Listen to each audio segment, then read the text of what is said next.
네, 우여곡절도 많았지만 그래도 남북 대화엔 훈풍이 불고 있죠. 그런데 북미 간 대화는 여전히 감감무소식입니다. 트럼프 대통령의 대북 최대 압박 연설에 이어서 북한에 대한 제한적 선제 타격, 이른바 코피 작전에 반대했던 빅터 차 주한 미국 대사 내정자를 인사철회했다는 소식도 들려왔습니다. 특히 아그레만까지 받은 내정자를 낙마시킨 건 아무리 봐도 미스테리다. 도대체 배경이 뭐냐? 이런 이야기가 많습니다. 여태까지 나온 보도를 중심으로 긴박하게 흘러간 빅터 차 사태의 전말을 재구성해봤습니다. 빅터 차, 그는 왜 낙마했나? 빅터 차, 1961년생 한국계 미국인. 북한에 대한 강경 개입론을 주장하며 급부상한 대표적인 매파 인사.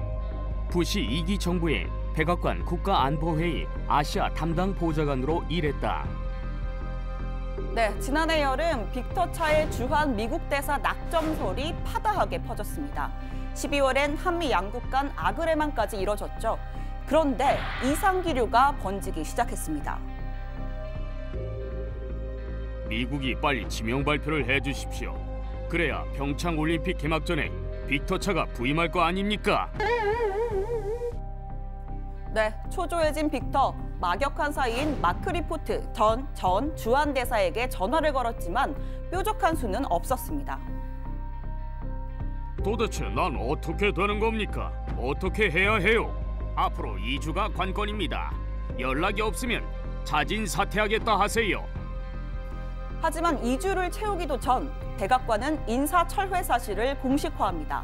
이를 즈음해서 백악관 주변엔 빅터 차의 검증 과정에 적신호가 켜졌다는 미확인 정보가 떠돌았습니다. 그러나 무엇보다 결정적 요인이 된 건 바로 이겁니다. 최종 인터뷰 당시 대북 무력 사용 옵션에 대한 질문이 있었습니다. 부정적인 취지로 답변한 이후 백악관과의 연락이 끊어졌습니다. 그렇습니다. 빅터 차는 트럼프 행정부의 예방적 대북 선제 타격, 이른바 코피 터트리기 전략에 반대했고 이게 트럼프 대통령의 심기를 건드렸다는 겁니다. 이 외에도 한미 FTA 폐기를 위협하는 트럼프의 전략에 반기를 든 것도 영향을 미쳤다는 분석이 나옵니다. 물론 내막은 당사자가 가장 잘 알겠죠. 아무튼 빅터 차는 워싱턴 포스트에 대북 코피 전략은 미국인에게 엄청난 위험이라는 제목의 작심 기고문을 올렸습니다. 진짜이며 전례 없는 위협이다. 하지만 트럼프 행정부가 제안하고 있는 예방적 대북 공격은 답이 아니다. 빅터는 또 김정은의 통제 불가능성을 제기하면서 미국의 선제 타격이 가져올 북한의 보복 가능성을 지적했습니다. 하지만 백악관에선 빅터 차를 대신할 후보로 월터 샤프 전 주미사령관 등 초강경 매파 인사를 발탁할 거란 이야기가 나옵니다.